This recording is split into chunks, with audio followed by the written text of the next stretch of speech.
With all the social media and massive amount of information online surrounding the candidates in the 2012 election, do you really know who you are voting for?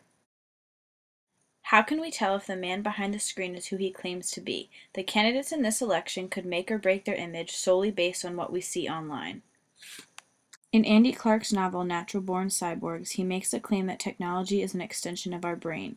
It is a tool that enhances our mind and our physical being, but Clark warns us of technology's dangers of deceit and overload. Let's apply this to the 2012 election. There are thousands of social media sites online, and each site portrays President Obama and his opponent Mitt Romney differently.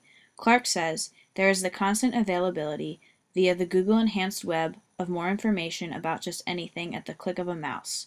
People check social media on their phones often and are always connected to the online world. The movie American President highlights how different news today is from news in the past. Candidates' social lives are all on the web. My oath of office. I'm a single adult. I met a woman who I'd like to see again socially.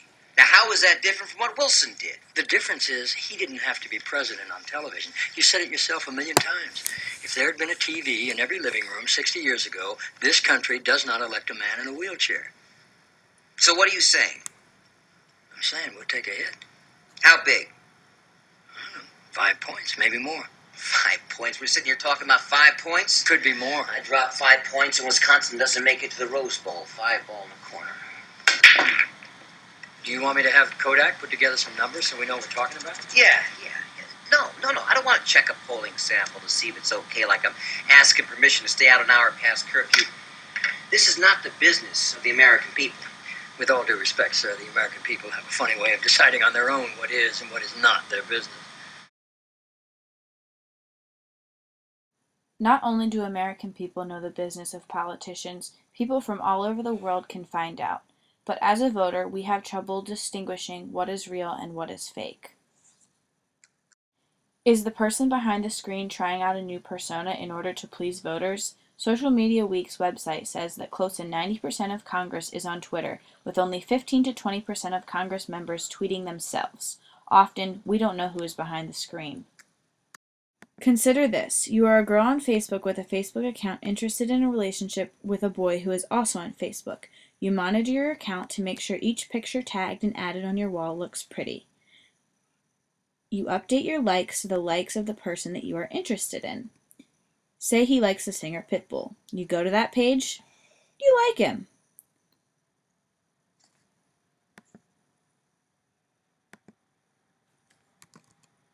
Say his favorite book is The Great Gatsby. You go and find that page, you like that page. If his favorite football team is Alabama, go to that page, like that page. He loves to ski. Find a page about skiing. Like that page. Soon, you seem perfectly compatible for this boy, right? Are you being deceitful? Clark says, such potential for deceit or dissimulation is balanced, however, by the very real power of new communications regimes to spread important truths quickly, without the usual impediments of censorship and bureaucracy, and without regard for many of the physical, national, and social boundaries that render so much of our daily news parochial in the extreme. What are we supposed to believe? If anyone can post online, how can we sift through the overload of information to find our true candidates? Clark writes, it revealed the increasing use of the internet as a means of conducting devious smear campaigns. With the use of these smear campaigns, it is often hard to distinguish what information is deceitful and what is the truth. Not only is the information often deceitful, there is so much information that we are, in Clark's words, overloaded. What have you heard about the election? Mitt Romney's Tumblr says that President Obama wants to make the country socialist.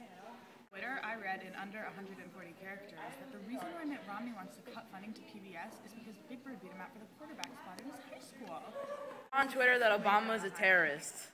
I saw on Twitter that President Obama flew the family dog on a separate plane to vacation in Maine. I saw on Tumblr that Ann Romney is actually Mitt Romney's mom.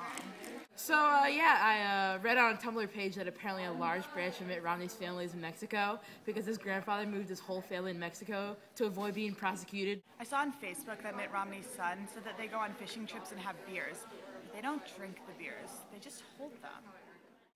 If everyone can create an online persona that is someone separate than their physical being and have access to social media, we will be overloaded with deceitful information. Clark sums it up when he writes, "Deceit, misinformation, truth, exploration, and personal reinvention. The internet provides for them all. As always, it is up to us, as scientists and as citizens, to guard against the worst and to create the culture and conditions most likely to favor the best." Do you really know who you are voting for?